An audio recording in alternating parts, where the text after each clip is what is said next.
On this episode of Sunshine Travelers, we're taking you off the beaten path in London.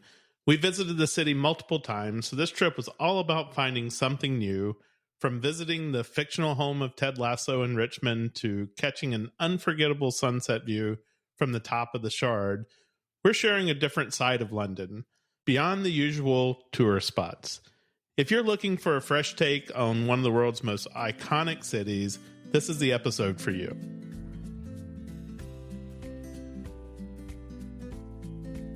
I'm Scott. And I'm Melissa. And we're the Sunshine Travelers. Our passion is travel and sharing our experiences with those who enjoy it as much as we do, or those who want to learn more about travel, or even those who just want to live vicariously through our travel stories.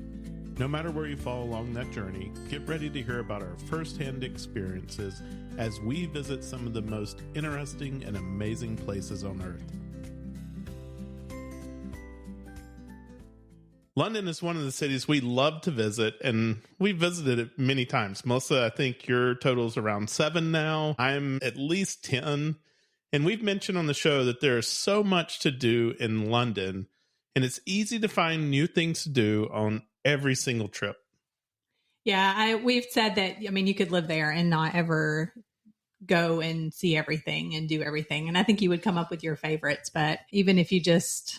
look at some Instagram accounts, like there's whole Instagram accounts about London, and some of them are featured on like speakeasies and hidden bars, and some of them are focused on kids. And so there's just a million things that you could do. But on this trip, we had set out to explore a different side of the city, the spots you might miss if you're just following the usual tourist trail. Yeah. So if you've been to London before, chances are that you've seen Big Ben and the Houses of Parliament, Buckingham Palace, the London Eye, probably things like the Tower and Westminster Abbey, and some of those things that we would say are like iconic, like you need to go see those things on a first trip. Melissa and I are thrilled to extend this incredible invitation to you. Join us on a truly unforgettable group trip to Antarctica. This journey promises to be the adventure of a lifetime, and we can't imagine experiencing it without you. We'll be traveling on the luxurious Atlas Ocean voyages aboard the World Voyager, a smaller ship designed to bring us closer to the majestic landscapes and extraordinary wildlife of the region. The World Voyager is not just any ship, though. It boasts a reinforced hull for navigating icy waters, ensuring safety while allowing us to explore the stunning Antarctic terrain. Onboard amenities are designed for comfort and pleasure, featuring inviting lounges, a pool, a hot tub, and the spectacular Water's Edge observation area where heated seats and binoculars await as we watch for wildlife. Don't let this once-in-a-lifetime opportunity slip away. The cabins for 2026 voyages are filling up rapidly, and we would love for you to be a part of our adventure. Visit sunshinetravelers.com/group trip for all of the details, including pricing and how to reach out to us with any questions. Booking is easy. Just a deposit is required right now, with flexible payment options available up to 120 days before sailing. Imagine the breathtaking moments we'll share among glaciers, penguins, and endless horizons. We truly hope you can join us on this amazing journey. Well, one of the things we wanted to talk about before we really get into the episode today is this is one of the first episodes that we're actually videoing as well. So we've had over 100 episodes out there that have been audio only. This time we've added in some video. And if you notice the wallpaper in the background, this actually was inspired by a trip to London. Yes, we discovered it a few years ago before we moved to Florida. There's a bar called Sky Bar, I think it's called. It's in Savage Rooftop Bar. Oh, okay. And it's in the Doubletree Hotel, or at the top of the Doubletree Hotel near the Tower of London. And it's in the elevator, and maybe once you get to the top and stuff, but I know it's in the elevator. And thankfully I had snapped a picture of it. We really loved it. And so once we moved, we started doing some research, like with reverse Google searches, and come to find out it's actually made by the same company that does the Monkey 47 gin, a company out of Germany, and they do the gin, and then they sell this wallpaper, which is all kinds of monkeys doing very debonair dressing and things and having their tea, but then it's like they're in the jungle. So, but literally everybody who is on a call with us is like, oh, that wallpaper. Or if we have a contractor or somebody who's never been to our house, they're like, wow, that wallpaper. So if you are listening, you might have to go check this out then on YouTube to check that out. I probably need to do a little thing. That'd be fun to do something on, on social media or something. I don't know if, I've ever posted that there. So go check that out. It always, of course, then makes us think of London as well, being in here and having this wallpaper. Well, the first thing that we want to talk about, though, is jet lag. So we've talked about jet lag. We even have episodes about jet lag. But since we posted our last episode on jet lag, we have found a true game changer when it comes to jet lag. And so let's talk a little bit about Fly Kit for a minute. Yeah. So there's a kit that you buy that's called a Fly Kit. It's put out by a company called Fount Bio. And it's really a neat innovation. And I know they've done a lot of research. You got a chance to try it out when you went to India for the first time. We wanted it when we were going to our safari, and we just didn't order it in time. And so you got to use it when you went to India. And so that was a less than a week trip to India. So I had no jet lag whatsoever. So this was our first time trying it. So basically it's this kit that you order, and then you have an app, and you put your flight details and a few other things into the app. And it tells you, basically it's got some supplements in it. It's got some blue light blocking glasses. And then it tells you when you need to eat and when you need to try to sleep. And you basically start it on your first day of travel. And then it goes a couple of days into your first day, and you do it on the way there and on the way back. So this was my first time using it. And so I really thought, when we got there, we had actually planned, which we're going to talk about in a second, we'd actually planned to do the view from the Shard. And I had a feeling that Scott was not going to be tired.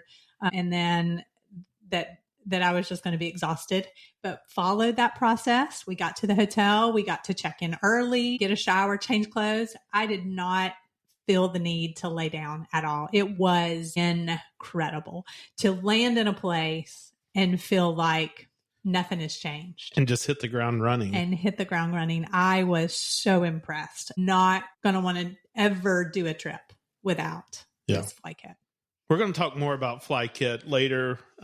Maybe we can get somebody from Fly Kit to come on the show. But we just wanted to mention this because it absolutely is changing the way that we travel internationally and how we feel once we get there.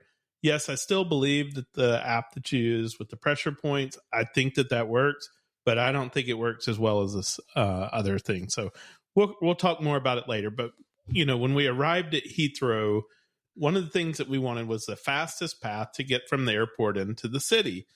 So we decided to take the Heathrow Express. It's something that we commonly do when we go into London. And literally, we were in downtown at Paddington Station within about 15 minutes. And, that's just amazing because if you took a cab or an Uber from the airport, you're not going to get there in 15 minutes. No, it's going to take a lot longer than that. You can take the Queen Elizabeth line directly from the airport into Paddington.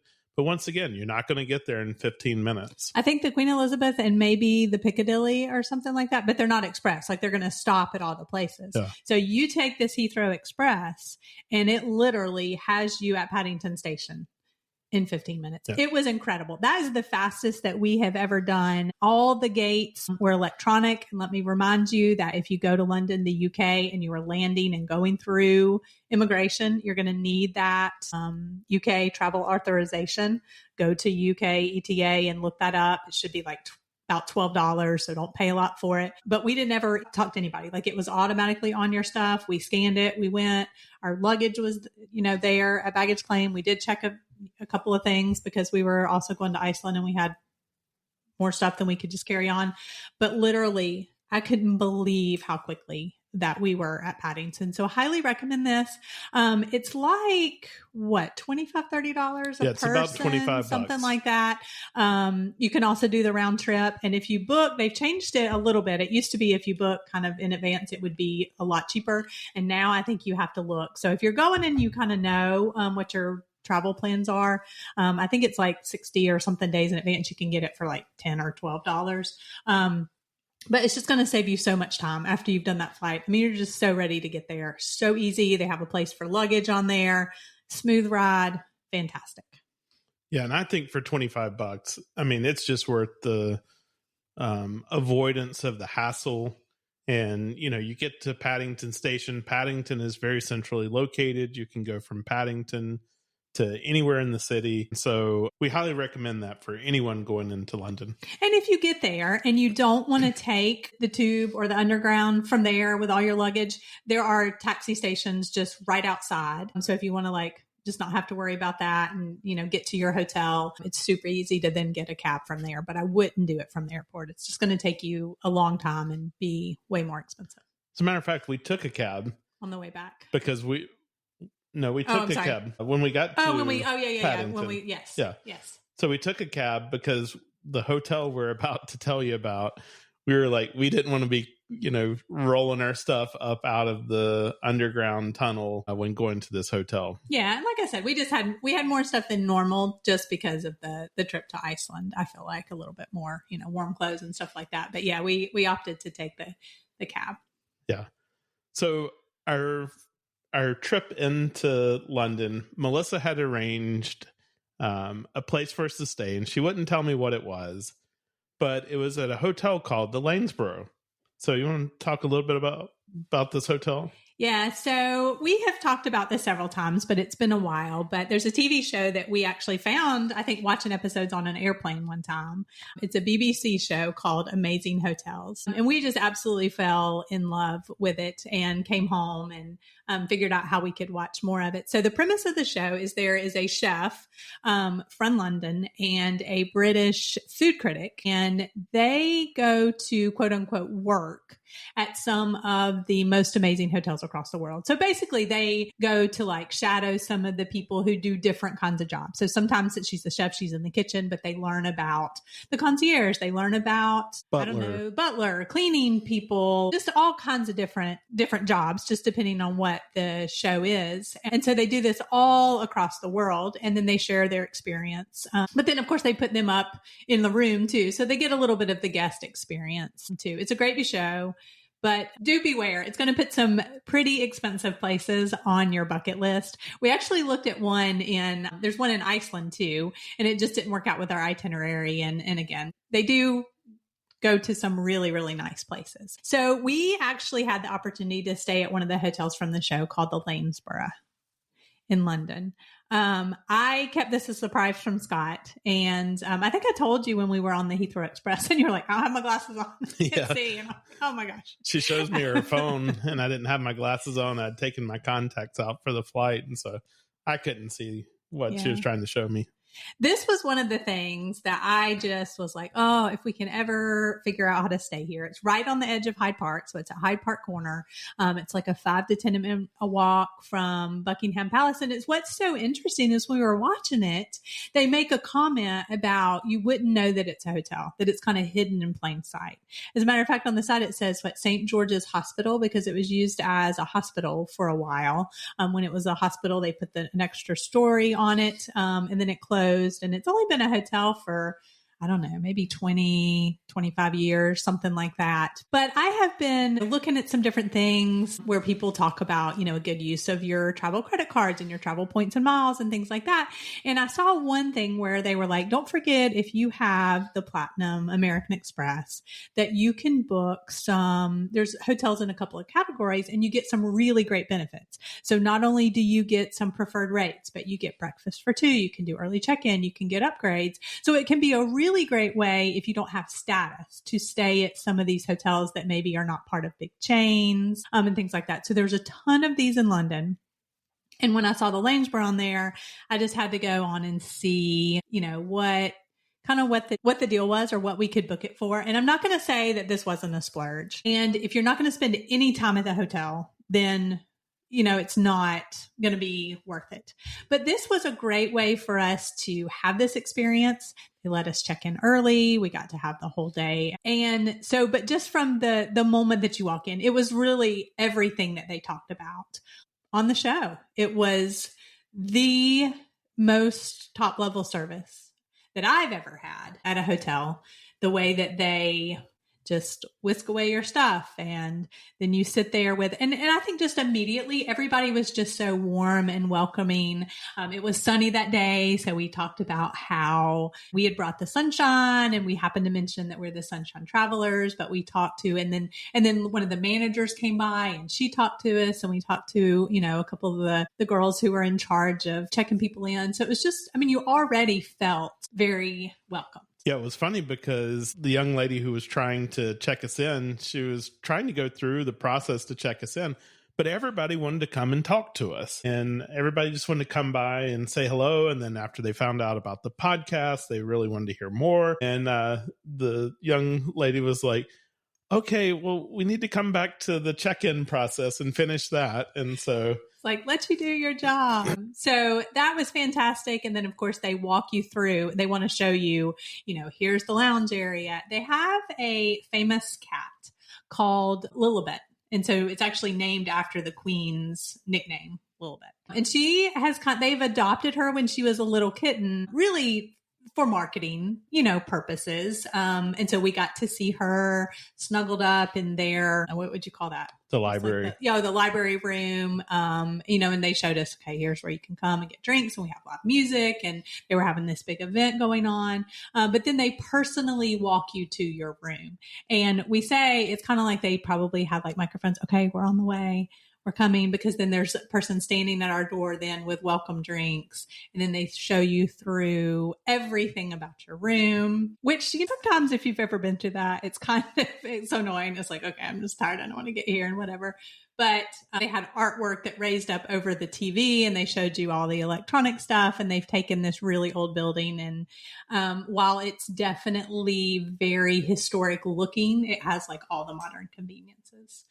They go through all that with you. And so you do have a butler who is on call 24/7, or a rotating, of butlers that you can always call. And it's, of course, the place where you would have turn down service, and they would have the robes, and they'd put your slippers by your bed. And so if you want to have a phenomenal experience, this is a place to book in London. Oh, and we got upgraded. And that was part of the booking it through Amex. It was. You get, if there's upgrades available, you can possibly get upgraded. Like I mentioned, the breakfast for 2, early check-in, late checkout. You just tell them what time that you wanted, and they handled all the details. Because I think the room that you originally booked was not a butler room. No, I think every single room in the hotel has a butler. It was just a smaller room. So, for example, I think it was a smaller room with just a double bed, and it didn't have, so we had a foyer, and then we had almost like a room that had a desk where you could either work or get ready. So a second foyer, and then the bedroom. So I think it was just a much smaller room. So yeah, I would just highly recommend that if you're interested in hotels and things like that, to go check out the Lanesborough on the Amazing Hotels to see about it.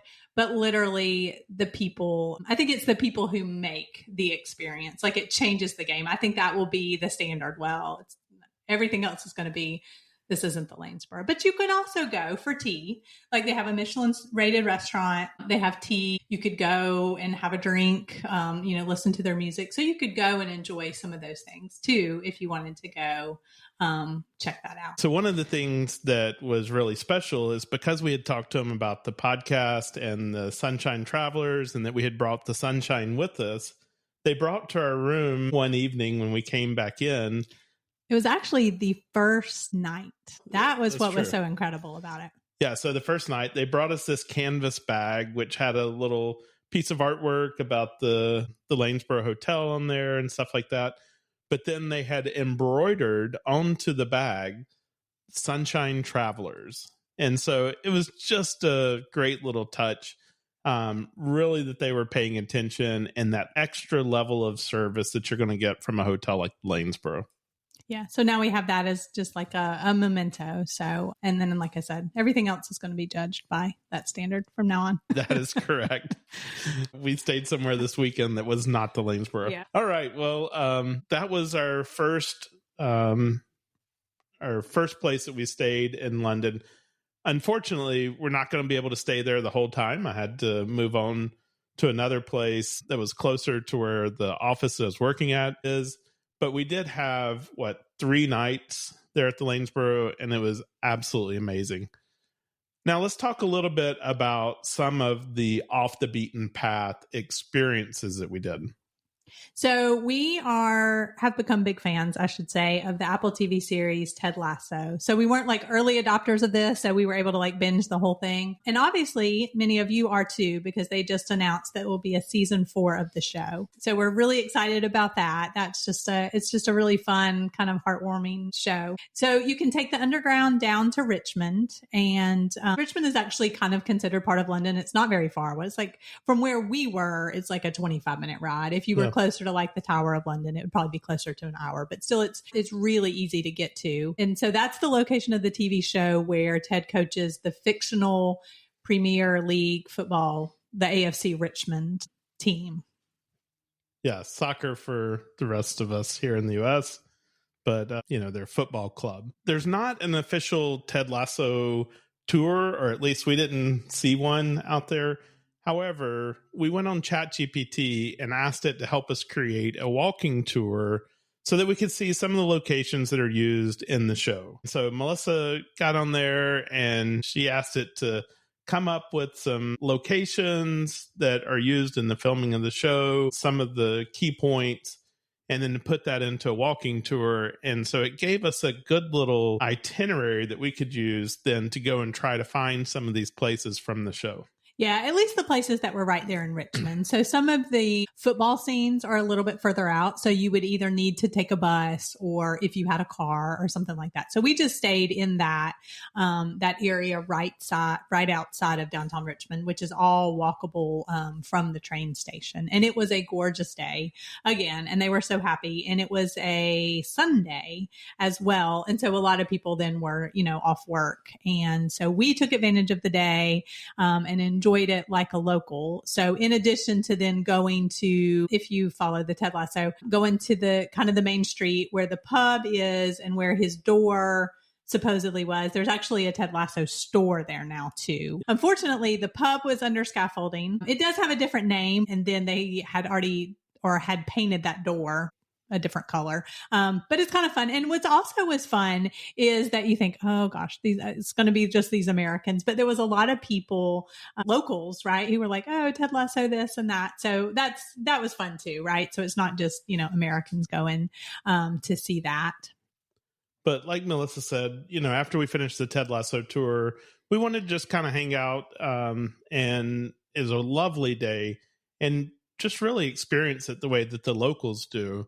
And so we went to their local market, and at this local market, they have all kinds of food items and crafted goods and stuff like that they sell inside the market. And we loved it because first, right when you walked in, there was this coffee shop, but it was like no coffee shop that you've ever seen before. It was a Land Rover Defender that they had taken out one of the sides. They had put an espresso, what would you call it? It's an espresso machine, but it's like Starbucks quality style or whatever. The big, like big espresso machines. Mm-hmm.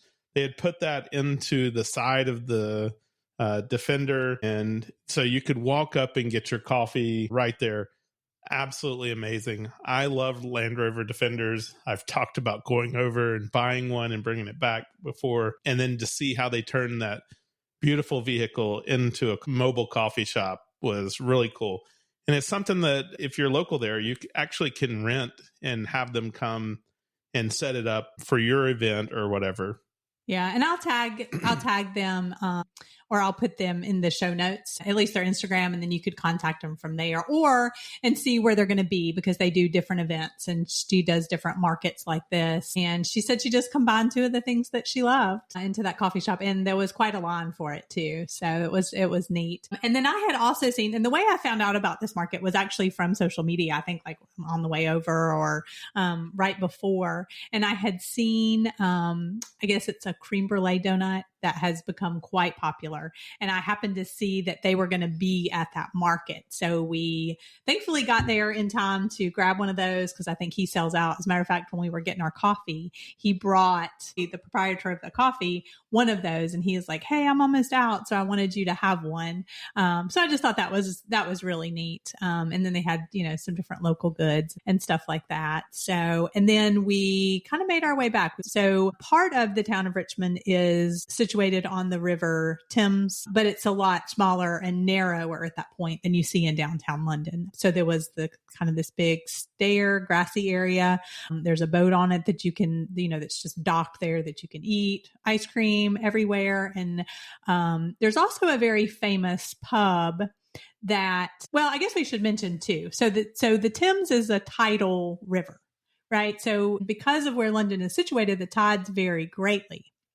And so there are times that you would be in Richmond where part of this, like the walking path and everything, is completely covered with water, right? So you couldn't walk by there. As a matter of fact, I have had met a friend of ours in Richmond before, and we had just wanted me to show around after we had lunch, and we walked back around, and she's like, "Oh, we can't go that way because the tide's coming in," and that kind of thing. Well, anyway, there is this pub that basically you can be sitting out there, or you can be inside, and then the tide will come up so high that they have wellies that you can borrow then to get out. That's kind of their thing. So that's kind of a neat. So, there were people everywhere there, spilling out onto the sidewalk, had gotten a drink there. So anyway, we walked back down the river a little ways. I think that's called the White Cross.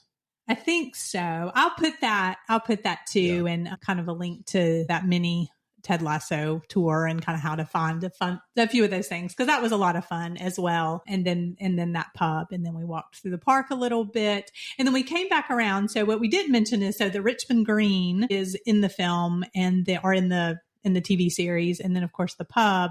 And then if you watch it, then there's two red phone booths there that are kind of iconic. That's kind of what they always show. So we made our way back there, and it was time for us to grab a pint at that pub. And it was pretty crowded by this time. And so we hung out outside, and we met this guy who had his dog and stood there and talked to him for the longest time. Really made you feel like a local. We actually met some Americans who had a Bernedoodle, like our Bernedoodle. And so chatting with her about, moving to the UK with their Bernedoodle. And so it was just really neat to just have some time to just hang out. Yeah, I thought what was neat is we actually met this guy, and he was formerly one of the Queen's Guard and also a world champion rugby player. And so he was standing there talking to us as well while we were talking to the guy with the dog, and, just chatting with locals and doing what we love to do when we travel. Yeah. The other thing about the man's dog was it was actually from the people who have the dogs, some of the dogs at Windsor Castle, he said, kind of and he had to finagle for years to get one of the puppies. So it was neat to just kind of hang out and not really have a long agenda or hurry to, get to different things. Well, something else that we did that's maybe not quite as off the beaten path as Richmond, but something that I think a lot of people miss when they travel to London. Let's talk about something we all need, but you may not realize it: online privacy.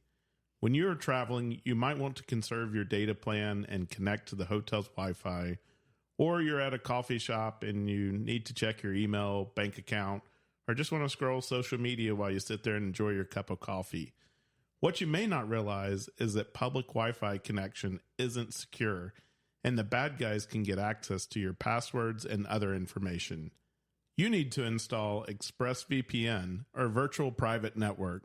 When you use ExpressVPN, your internet traffic goes through an encrypted tunnel that no one can see into, including hackers, governments, and your internet service provider. So now you can log in, scroll, and stream without worrying about the bad guys snatching your private information. I've been using it for years to protect my online privacy, and you should too. Go to sunshinetravelers.com/expressvpn to learn more and get 3 months free with a yearly plan, plus their 30-day money-back guarantee. Is the town of Greenwich. Yeah, because it's a little bit further. We actually did this on our very first trip, but we haven't been back since. So why would people go to Greenwich? Well, the one thing that I knew that was there was the Prime Meridian. So you can actually go and stand on both sides of the Eastern and Western hemisphere. So you can have 1 foot in each and get your picture made and stuff like that, which we did. But we used our London City Pass from Go City, and we actually did some of the tours that were located there at the Royal Naval College. Yeah, so at the Old Royal Naval College, I had actually seen a lot of people post about the painted hall at the Old Royal Naval College because they had a special Helios exhibit where they had this big sun hanging there. And so they had it where, there was a mirror and it just made a neat optical illusion. So it was one thing we wanted to visit. We had never done that. And so we actually, though, when they have a museum where you can learn all about, I didn't realize that there used to be a palace there. So, and that this dates back, Henry VIII was born there. Yeah. And I didn't realize that history. And then there was what Queen Anne had built. Anyway, it just has a fascinating history about how it was built and how it was added on to and, what is still there and how it was constructed. So they have that museum, first of all. And so they had said, I guess when we came in, we're going to be there's a free tour. We kind of have a docent, I guess she would be called, that's going to kind of walk people around. And so we were like, okay, yeah, we've got time to do that. And guys, if you go to somewhere and it works out that you can do some of these free tours, it makes your experience so much better because literally we probably, look around the museum and we looked at a few of the things and then she walked around and told us some stuff and we would have just gone to the painted hall and walked through it and been done and not really known everything that we were looking at. So she took us around the college. We got to go into some places they're not open to the public, which was really neat. It was a bowling area down up underneath. We went in the chapel there. And she told us about that. And it was really neat because she actually it was her grandfather had been, his name was up on so she had a vested, family interest, but it just reminded me of the last time we did that was at the gardens, the Kirstenbach Gardens in Cape Town, how much we learned from taking a couple of hours and going. So if you ever have time to do that. So we did that one tour and then she said, 30 minutes, I'm going to be having a tour of the painted hall if you're interested. And they have a little cafe. And so we're like, yeah, we'll take a break and have tea time, which we did. We had our tea and scones and joined her. And we were the only people in the second one. And oh my gosh, what we would have missed, the history and what would you say? Just the nuanced images that are in that painted hall. So they call it I guess the Sistine Chapel of. Yeah, this thing's amazing. Yeah. The time that they must have spent in painting these murals onto the wall.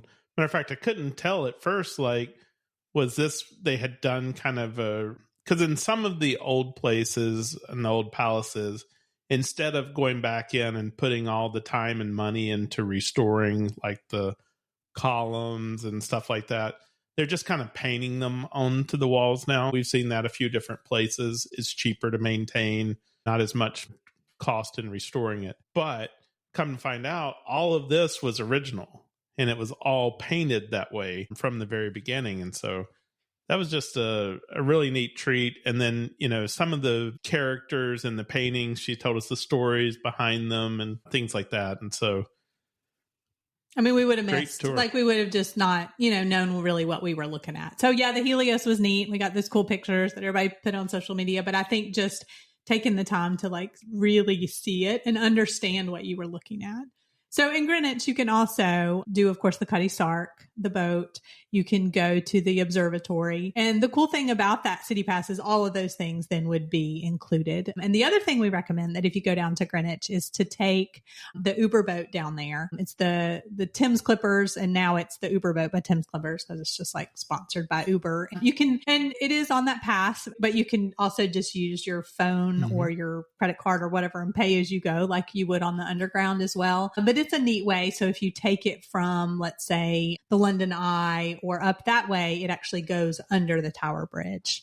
And so it's a neat way to get up and down the river. They have snacks on board, bathrooms, drinks. You can grab a drink to have on the way back. And so highly recommend that. We've done that several times. I think we've done that every time we've gone down to Greenwich because it really is probably the fastest way to get there. It is the fastest. Well, one tip I think that we would give here is when you're visiting these museums, take the time and enjoy a cup of coffee or tea at the museum.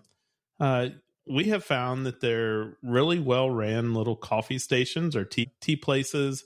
You can get the scones and little sandwiches. So if you wanted to have, afternoon tea, you could do that. And, not very expensive. And, it was just great because while we were sitting there, we ended up talking to her again. And that's when she was like, hey, I hope y'all are going to come upstairs in just a little bit and, go through the painted hall with me. Well, one of the things that I have had the opportunity to do before in one of our visits, but Melissa had never done, was going to the Shard. And so the Shard is this building. It's a glass building, really tall. I think it's, 70 stories or something like that tall. But up on the upper levels, they have an observation deck, and it's 2 levels of the observation deck. And you've got this great 360-degree view of London from the Shard. And it sits right on the Thames River. So it is central to everything. You can see everything from up there on these observation decks. And what I like to do, and this would be my tip for the Shard, but also for the London Eye, is I like to book it so that you would be there like before the sun sets, or for the London Eye as the sun's setting. And then of course hope for sun that day, which is always a question when you're in London. But not for us though. Yeah, not for us. But we were very lucky and got to do that. We actually got there early and they let us in. The good thing, and I guess the different thing about the Shard, is that you can spend as much time up there as you want. So then once you go up, they have a bar, they had a place where you could get ice cream, and then there's 2 levels. So make sure that you also go up the second level as well. And yeah, you can spend as much time as you want to. And so I wanted to see it like in the day and then see the sunset. And then also as the lights start to come on in London. So we probably spent an hour and a half, maybe at least. Close to 2 hours. They are doing that. So different from the London Eye where, you get on and then, it goes around and you got to get off because it went around. So and of course this is your way further up. And there's also a different part. So if you're at the London Eye, you're closer to Big Ben and the Parliament. And here you're closer to the Tower of London and the Tower Bridge as well. So really enjoyable experience. Highly recommend that. And those would be really good things to do like on your arrival day too, right? To kind of get a good overview and, kind of have that booked. The other thing I wanted to mention about the Shard, there is a hotel at the Shard. I think it's the Shangri-La at the Shard. Maybe. It is also on Amazing Hotels. So what happened was during the pandemic, they had to do a few things like closer to home. And so that one is on there. So if you want to check that out, see what that would be like. I also noticed that one is bookable through that Amex portal. So if you have one of those Platinum Amex cards, that one also gives you the benefits as well. There's also a restaurant that you can book as well, that you have that view. So a few different ways that you can experience that. Maybe in our next trip, we'll have to stay at the Shangri-La. Yeah. And maybe if anyone knows someone at the Shangri-La, and you could tell them that if you want nice weather, invite the Sunshine Travelers. I swear, guys, we've probably, over the trips that we've been there, we have probably spent somewhere in the neighborhood of 3 weeks total, or 4 weeks total time there, a number of days, and maybe only had 4 days of rain. The rest of the time, bright blue skies and sunshine. And so if you want that Sunshine invite the Sunshine Travelers. I remember the first time we went. I think you had been before, but the first time we went as a family, it was in July and it was so hot. And you were like, where's the cool weather? It is so hot and so sunny, but it's so nice to see everybody outside to go get takeaway food, drinks, whatever, and are in the parks and are on the side of the river and just everywhere. If there's a patch of grass, they are using it. So the next thing that we're going to do is something that has been on my list for a while. We've been around it before, walked around the outside of it, but we had never been inside, which is Shakespeare's Globe Theater. And I was really excited about this because I thought to myself, how neat is it that this theater has existed for all of that time with all the things that are going on in London, all of the building that's going on. And I was so disappointed. I didn't know that he didn't know that it was a reproduction. Yeah. This thing's only like 30, 40 years old. Yeah. But it's definitely worth the tour because, and we got really lucky. We ended up with there was like 4 other people in the tour and we saw these really big groups.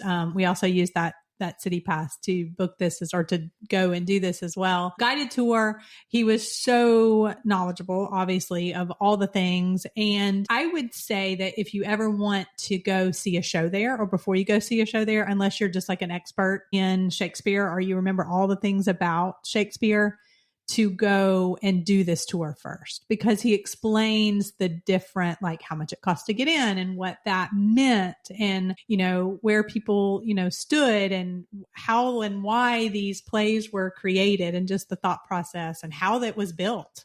That's fascinating. I won't give, all that stuff away but highly recommend that. We really enjoyed it. It was probably maybe an hour tour. Then so that though, the shows only run from March through October due to the weather. So they were actually rehearsing that day. Unfortunately, we were kind of like in between the rehearsals, which meant that we could take pictures and videos, which was good.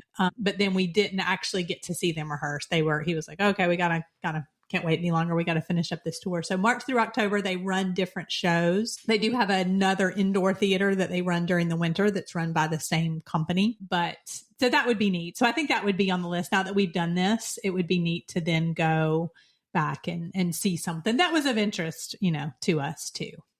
Yeah. It was still neat, even though I was a little bit disappointed that this was not the original Shakespeare's Globe Theater. It was definitely built as accurately as possible to what it would have looked like back in the time that these plays were occurring. So that was really neat. He did say that if you go to a show, he recommended getting a ticket on the floor. So, they have these wooden benches in the semicircle that surrounds the stage and in the boxes up above. But he recommended getting tickets to the floor where you're standing room and you're right up next to the stage. He said, number one, you're going to hear the best. But he was like, that is where just the normal people would have gone and experienced one of these plays. Yeah. And that would be really neat. Obviously now you can leave and go to the bathroom. And he said something about that. We have award-winning bathrooms, but back then they used buckets. Yeah, they passed a bucket. Yeah, they passed a bucket. So it was just very interesting to kind of hear all of that as well. So another unique thing that we did, and I would say one of the things that we like to do in London is to go see a show.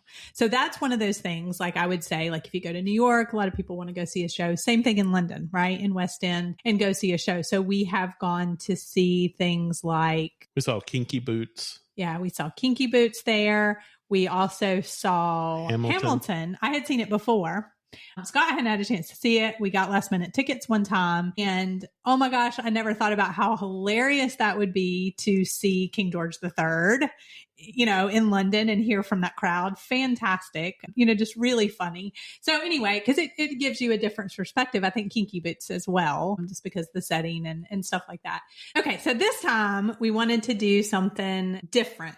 And we found this through one of our listeners, and it's an Agatha Christie play called Witness to the Prosecution. It's a long running show, but it is set up in an actual old courtroom in like a county building. I guess it would be, that's what they said, right? It's like a county building. It's actually right near the London Eye. We took an Uber there and he dropped us off. It's like right by the London Eye. And we actually had tickets that were where we were in the jury box and actually got to play the part of the jurors. Yeah, we had to be sworn in as jurors and promised to, deliberate fairly and justly. And we're right up front. So at times the lights were actually on us as well. But it was an interesting perspective to watch this play. And, it's unfolding kind of right in front of you down close by. I would say there's no bad seats in this theater. So no matter where you can get a ticket, I would recommend doing that. And then I had a funny story because, Scott wanted to be part of the production. Yeah. That's what it was. Well, we were jurors. And so I thought that there was a coat rack, right outside the jury box, and that was a place for us to hang our coats because, the weather was really nice, but it was a little bit cool in the evenings. And so I had a coat. So I hung it up on the rack, and I noticed right before the show started, this lady had my coat, and she was like, "Whose coat is this?" And so I was like, "Oh, I'm sorry, that's mine." She was like, "The coat rack's part of the show. It's part of our props, so you can't hang your coat there." Yeah, so that was really neat. And I would echo what Scott said, if you can get tickets to this. So again, it's the Witness to the Prosecution. I'm sure you can look it up in London, and this production company that does it. Fantastic. And again, no bad seats because it was kind of like in a round. So not really, I guess, what you would think of in a courtroom in the US. So, and very elaborate. The building is very elaborate. So also something really neat to see as well.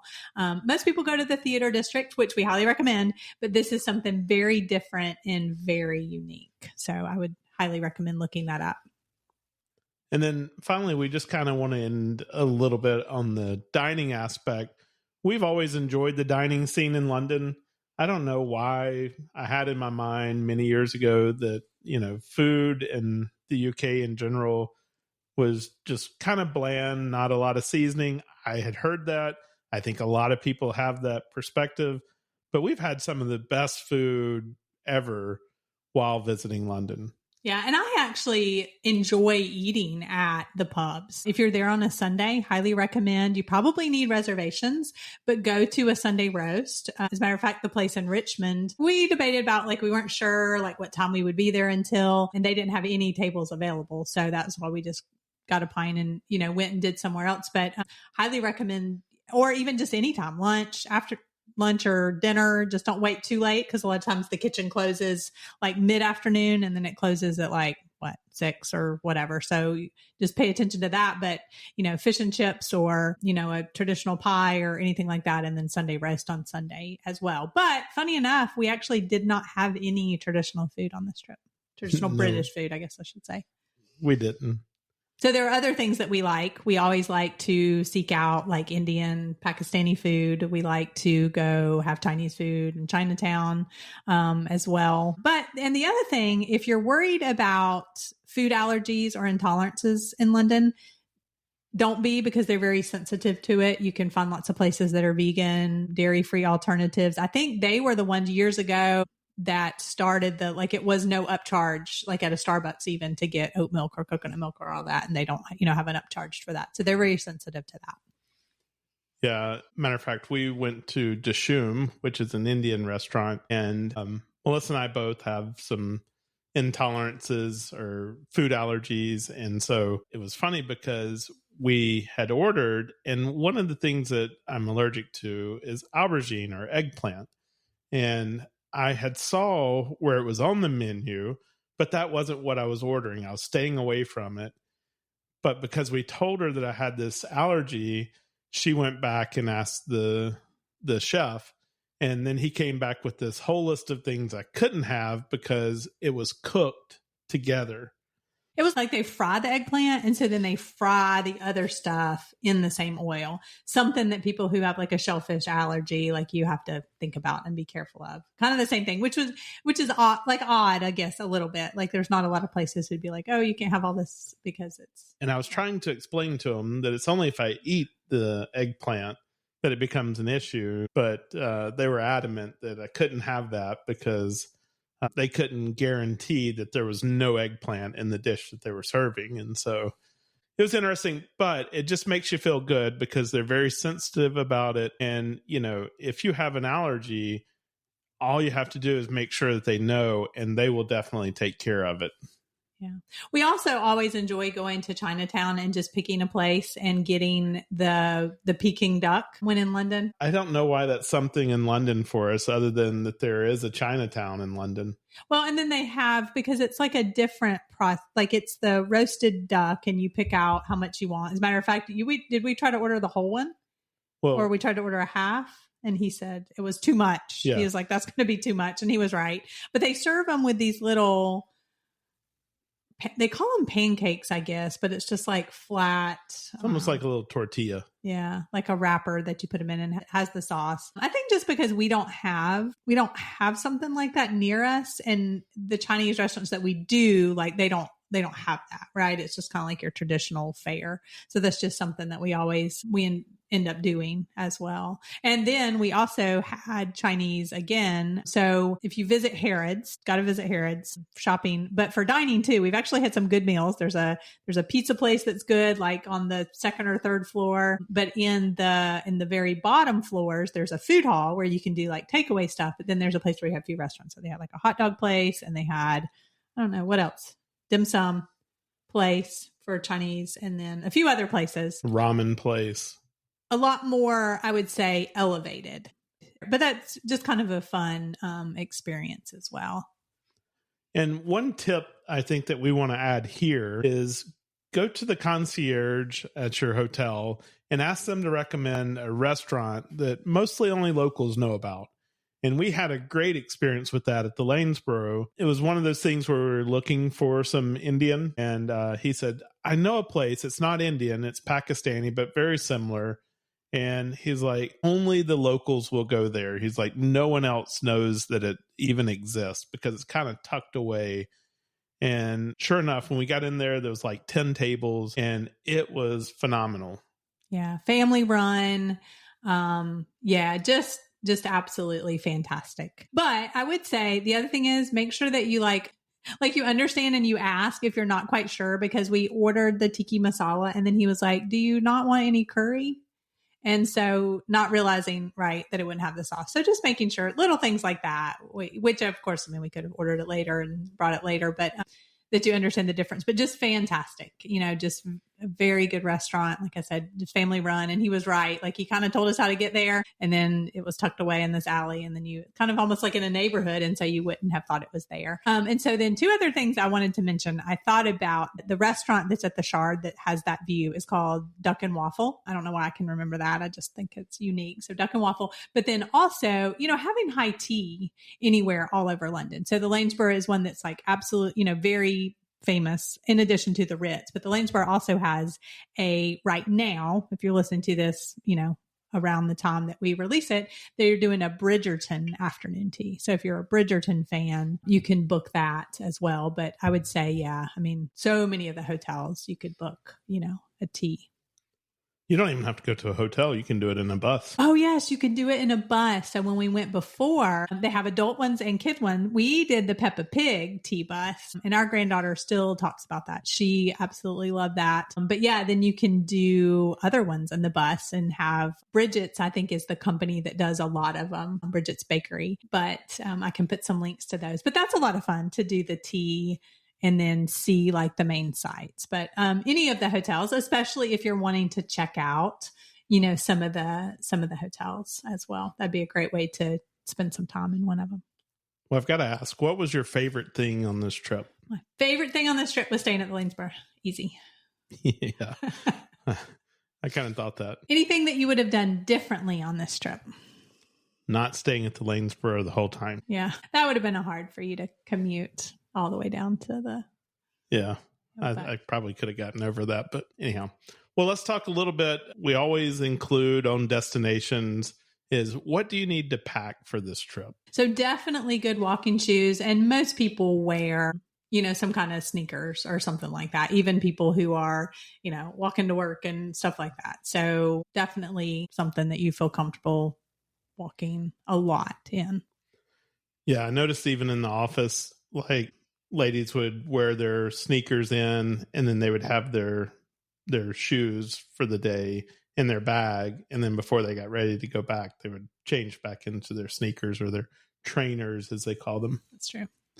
So whatever feels comfortable to you. And then, because I think too, pretty much everywhere you can wear jeans and slacks or whatever, or wear your fancier pants or slacks with trainers, as the fashion goes. So,